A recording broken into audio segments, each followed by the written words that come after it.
Halo teman-teman, salam sejahtera untuk kita semua. Pada kesempatan kali ini, ketemu lagi dengan saya, Yusuf Galang Putranto. Saya akan menjelaskan tentang sistem organisasi basis data. Pertama, organisasi data. Perusahaan menyimpan data dalam jumlah besar di sistem informasi berbasis komputernya. Agar dapat menggunakan data dan terhindar dari kekacauan, konsep data telah dipecah dan dikurangi menjadi konsep-konsep yang lebih kecil, yang akan menyediakan balok-balok pembangun yang dapat dikombinasikan untuk menghasilkan kembali data awal dalam bentuk yang terorganisasi dan dapat diakses. Hierarki data. Data bisnis secara tradisional telah diorganisasikan ke dalam suatu hierarki field-field data yang tergabung untuk membentuk record lalu membentuk file. Hierarki data ini terdiri dari field data, unit data terkecil untuk mencerminkan jumlah data terkecil yang akan ditarik dari komputer pada satu waktu, lalu ada record. Suatu record adalah suatu koleksi field-field data yang berhubungan, lalu ada file. File adalah koleksi record yang saling berhubungan. Lalu yang terakhir ada basis data. Adalah kumpulan data yang berada di bawah kendali piranti lunak sistem manajemen basis data. Ya, spreadsheet sebagai basis data sederhana. Tabel yang berisi data dan kolom yang disajikan dalam spreadsheet. Kolom-kolom dalam spreadsheet mencerminkan field-field data, sedangkan judul kolom berisi nama field data. Ini adalah contoh dari spreadsheet ya, teman-teman. Ya, flat file. Flat file itu suatu tabel yang tidak memiliki kolom yang berulang. Lalu ada field-field kunci. Adalah suatu field atau kombinasi field yang berisi satu nilai yang secara unik mengidentifikasi masing-masing record dalam tabel. Selanjutnya, struktur basis data. Yang pertama, struktur basis data hierarkis.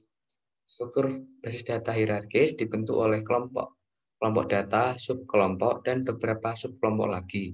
Lalu yang kedua, struktur basis data jaringan. Struktur ini dikembangkan untuk memungkinkan penarikan record-record tertentu. Dan yang ketiga ada struktur basis data relasional. Konsep dari suatu struktur basis data yang terdiri atas tabel-tabel, di mana relasi terbentuk secara implisit dengan mencocokkan nilai-nilai dalam field data yang sama, akan mudah dipergunakan dan dipahami.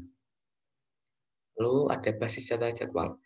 Sebuah contoh basis data di mana basis data ini dibuat dengan menggunakan piranti lunak sistem manajemen basis data Microsoft Access. Namun implementasi ini akan serupa pada setiap produk basis data relasional lainnya. Konsep basis data. Suatu urutan yang logis dan secara intuitif tepat, meskipun masing-masing record dari basis data tersebut dapat tersebar di banyak file dan terletak di seluruh penjuru ruang penyimpanan komputer. Dua sasaran utama dari konsep basis data adalah untuk meminimalkan pengulangan data dan untuk memperoleh independen data. Independensi data adalah kemampuan untuk melakukan perubahan pada struktur data tanpa melakukan perubahan pada program-program aplikasi yang akan memproses data. Lalu ada kamus data. Kamus data itu mencakup definisi-definisi dari data dan dikendalikan oleh sistem manajemen basis data. Membuat basis data. Yang pertama menentukan kebutuhan data. Ada dua pendekatan dasar. Menggunakan pendekatan dasar. Yang pertama itu pendekatan yang berorientasi pada proses.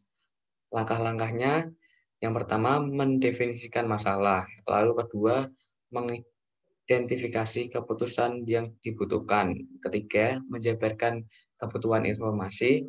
Keempat, menentukan pemrosesan yang dibutuhkan. Lalu yang kelima, menentukan spesifikasi kebutuhan data. Lalu pendekatan yang kedua adalah pendekatan pemodelan perusahaan. Kekuatan pada pendekatan ini adalah bahwa pendekatan ini mengambil keuntungan dari sudut pandang sumber data perusahaan yang luas. Sistem ini dapat didefinisikan dengan satu cara yang logis.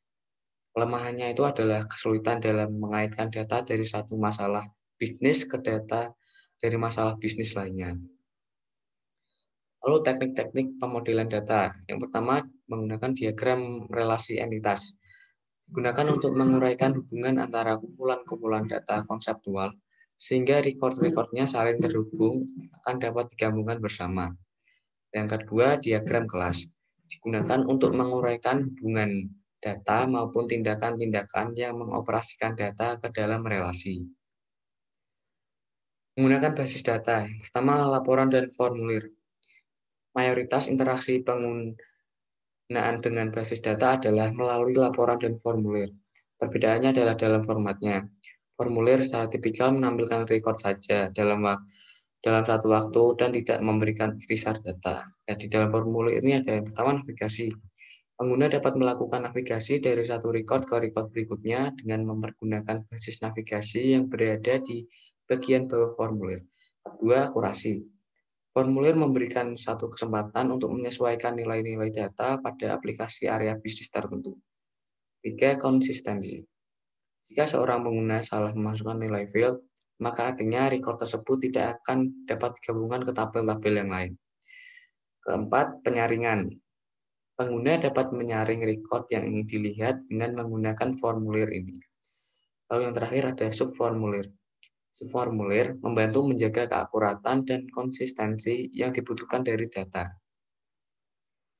Lalu ada query, suatu permintaan kepada basis data untuk menampilkan record-record yang dipilih. Query pada umumnya memilih field data dalam jumlah terbatas, dan kemudian membatasi record-record yang ditampilkan berdasarkan satu kumpulan kriteria tertentu. Lalu bahasa query terstruktur, yaitu adalah kode yang digunakan oleh sistem manajemen basis data relasional untuk mengerjakan pekerjaan-pekerjaan basis data. Lalu personal basis data meliputi yang pertama, administrator basis data. Spesialis informasi yang ahli dalam mengembangkan, menyediakan, dan mengamankan basis data. Administrator data mengawasi seluruh aktivitas basis data. Tugas administrator basis data yaitu perencanaan basis data, implementasi basis data, operasi basis data, dan keamanan basis data. Dua, programmer basis data. Programmer basis data menunjukkan spesialisasi dan seleksi tingkat tinggi. Mereka seringkali memiliki lebih banyak pengalaman dan pelatihan daripada programmer lain yang tidak dimiliki oleh perusahaan. Salah satu alasannya adalah bahwa basis data merupakan pusat penyimpanan fakta bagi perusahaan. Dan yang ketiga ada pengguna akhir. Pengguna akhir membuat laporan dan formulir, memberikan query pada basis data, dan menggunakan jawaban dari pertanyaan basis data mereka untuk pengambilan keputusan yang akan mempengaruhi perusahaan dan unsur pokok lingkungannya. Yang terakhir adalah menempatkan sistem basis data dalam perspektif. Sistem manajemen basis data memungkinkan kita membuat sebuah basis data, memelihara isinya, dan menyebarkan kepada khalayak pengguna luas tanpa harus mempergunakan pemrograman komputer yang berbiaya mahal. Keuntungan dari database management system ini yang pertama mengurangi pengulangan data, kedua mencapai independensi data, ketiga mengambil data dan informasi dengan cepat, lalu yang keempat keamanan yang lebih baik. Samping itu ada juga kerugian dari database management system. Yang pertama membeli piranti lunak yang mahal, kedua mendapatkan konfigurasi piranti keras yang besar, lalu yang ketiga mempekerjakan dan memelihara staf DBA. Demikian teman-teman yang dapat saya sampaikan pada kesempatan kali ini. Semoga dapat bermanfaat untuk kita semua. Mohon maaf apabila ada kesalahan ya. Terima kasih. Jumpa kembali minggu depan teman-teman. Semangat.